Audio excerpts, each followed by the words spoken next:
What kind of games do you mostly play, and do you think that the violence goes too far? Um, the type of game I play is called Smite.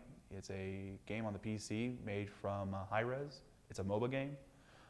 It's a cooperative game. You play with other people online, and you have objectives to complete the game against other people. Not really with the violence. I think the violence in the game is pretty mild at best. Kind of cartoony at times. No blood or anything like that. It's not like Grand Theft Auto or Mortal Kombat where decapitation is a common thing that happens. No, I think the game I actually do play is pretty mild.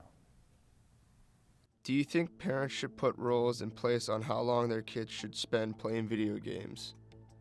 Yes, I think it's the role of any good parent to control how much of any media their children consume. So yes, yeah, by all means. Do you think video games are harmful to young adults and teenagers? Not necessarily. I think they can be harmful if they're using or playing video games as a steady diet of reality. I think that is a major problem when they're feeding their brain with a lot of violent images and so on. I think that can be very, very harmful. However, if they're playing video games in moderation, there's no research at all to indicate there are any harmful effects as long as it is within moderation. How many hours a day do you play your games?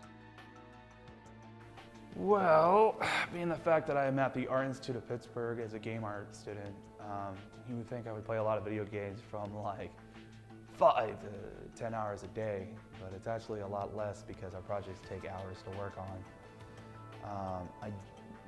We're on week 5, and last week was the first week I actually played the game that I talked about with Smite, and I only played a couple of matches. Do you think that kids and teenagers can shut off their emotions from playing the game after they shut it off?